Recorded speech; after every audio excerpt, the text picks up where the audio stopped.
অন্নপূর্ণা যোজনা ২৬ লক্ষ আবেদন বাতিল। এই যে যাদের আবেদন বাতিল, কেন বাতিল হয়েছে, আপনাদের কি করতে হবে, কোন কোন ডকুমেন্টস আপনাদের পুনরায় সাবমিট করে এই অ্যাপ্লিকেশন ঠিক করতে হবে, কিভাবে কি করবেন, কোথায় যেতে হবে, কি কি লিখতে হবে, সমস্ত কিছুই কিন্তু আজকে আমরা এই ভিডিওর মাধ্যমে দেখে নেব। তো চলুন বেশি দেরি না করে ভিডিওটা শুরু করা যাক। ভিডিওটা শুরু করার প্রথমে আমি আপনাদের বলতে যাবো, যারা ফেসবুক থেকে ভিডিওটা দেখছেন তারা অবশ্যই পেজটাকে ফলো করে নেবেন, আর যারা ইউটিউব থেকে দেখছেন তারা কিন্তু অবশ্যই চ্যানেলটাকে সাবস্ক্রাইব করে পাশের বেল আইকনটাকে এনেবল করে নেবেন। কি বলছে? অন্নপূর্ণা যোজনা নিয়ে বড় ঘোষণা, পশ্চিমবঙ্গে ২৬ লক্ষ মহিলার আবেদন বাতিল। যেটা আমরা গতকাল অবধি দেখছিলাম যে অ্যাপ্লিকেশান রিজেক্টেড, কিন্তু বর্তমানে সেই রিজেক্টেড আর নেই। সেই রিজেক্টেডটা তুলে দিয়ে বর্তমানে রয়েছে আন্ডার ইনকোয়ারি, অর্থাৎ আপনার অ্যাপ্লিকেশান এখন আন্ডার ইনকোয়ারি রয়েছে। ইনকোয়ারির পরে হয় তারা রিজেক্টেড করবে, না হয় তারা মনে করুন অ্যাপ্লিকেশানটা অ্যাপ্রুভাল দেবে, তাই না? কি বলছে? বলছে অন্নপূর্ণা যোজনার টাকা সরাসরি ব্যাংক অ্যাকাউন্টে পাঠানোর জন্য ২৬ লক্ষ মহিলা আবেদন বাতিল হয়ে গেছে, বা তাদের পাঠাতে পারেনি, বা তাদের আবেদন বাতিল হয়েছে। কেন? কারণ আবেদনকারীর নাম ভোটার তালিকায় নেই। অর্থাৎ আপনার অ্যাকাউন্টে ধরুন টাকা পাঠাবে, কিন্তু যখন দেখছে যে আপডেটেড যে এসআইআর রয়েছে, অর্থাৎ স্পেশাল ইন্টেন্সিভ রিভিশন, সেখানকার যে ফাইনাল লিস্ট, সেই ফাইনাল লিস্টে কিন্তু তাদের নাম নেই, বা ভোটার তালিকায় তাদের নাম নেই যারা আবেদন করেছে। তাই এই ২৬ লক্ষ আবেদন কিন্তু বাতিল।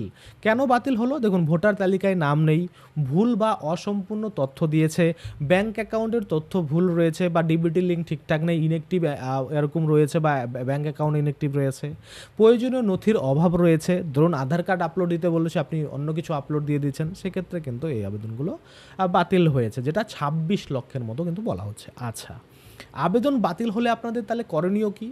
যদি আবেদন দেখেন আপনার এখনও রিজেক্টেড শো করছে, যদিও রিজেক্টেডটা উঠিয়ে দিয়ে আন্ডার ইনকোয়ারি করেছে, যদি আপনার এখনও রিজেক্টেড দেখায়, তাহলে ভাবতে হবে আপনারটা ভেরিফিকেশন হয়েছে, আপনাকে রিজেক্টেডই করেছে।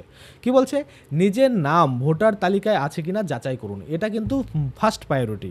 আপনার ভোটার লিস্টে নাম রয়েছে কিনা সেটা চেক করতে হবে, কেননা কোনো বাংলাদেশি এই প্রকল্পের টাকা পাবে না, বা ভোটার লিস্টে নাম নেই এরকম কোনো মহিলা এই যে অন্নপূর্ণা যোজনার টাকা সেটা কিন্তু পাবে না। আশা করি আপনারা বুঝতে পারছেন। আচ্ছা, তারপরে কি বলছে? যদি নাম না থাকে দ্রুত নাম নথিভুক্ত করুন। যদি আপনার ভোটার লিস্টে নাম না থাকে তাহলে দ্রুত কিন্তু সেই নাম নথিভুক্ত করুন, কেননা আমরা দেখেছি, কি দেখেছি, যে এখন কিন্তু ৭ দিনের মধ্যেই ভোটার লিস্টের নাম আপনি তুলতে পারেন, ফটাকসেই কিন্তু অ্যাপ্রুভাল দেওয়া হচ্ছে যারা নতুন আবেদন করছে। আচ্ছা, এবার আমরা চলে আসি সঠিক তথ্য ও প্রয়োজনীয় নথি দিয়ে পুনরায় আবেদন আপনি কিন্তু করবেন, তারপরে আপনার অ্যাপ্লিকেশন অ্যাপ্রুভাল পাবে, তারপরে টাকা পাবেন। আচ্ছা, বিস্তারিত জানতে আপনারা কিন্তু স্থানীয় প্রশাসনের সাথে যোগাযোগ করতে পারেন। পঞ্চায়েত অফিস হতে পারে, বিডিও অফিস হতে পারে, এসডিও অফিস হতে পারে, পৌরসভা হতে পারে, যেখানে আপনার কাছাকাছি মনে হচ্ছে সেখানে গিয়ে আপনি যোগাযোগ করতে পারবেন। মনে রাখবেন যে সরকারি সুবিধা পেতে সঠিক তথ্য ও বৈধ নথি অত্যন্ত গুরুত্বপূর্ণ রয়েছে। যদি না থাকে তাহলে কিন্তু সমস্যা হবে।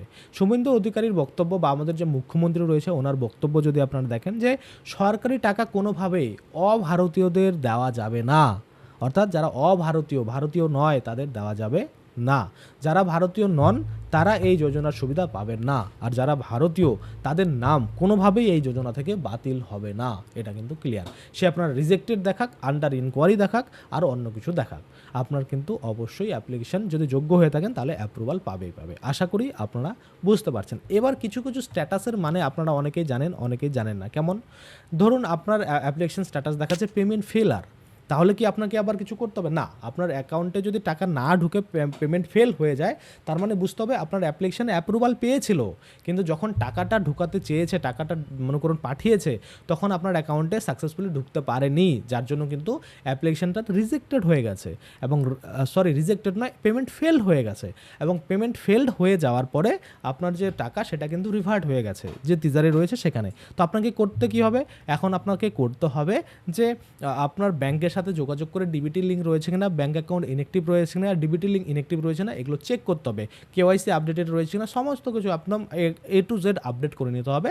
তাহলে কিন্তু পরবর্তীতে যখন টাকা পাঠাবে এই অন্নপূর্ণা যোজনার ৩,০০০ টাকা, তখন কিন্তু অবশ্যই আপনার অ্যাকাউন্টে ঢুকে যাবে।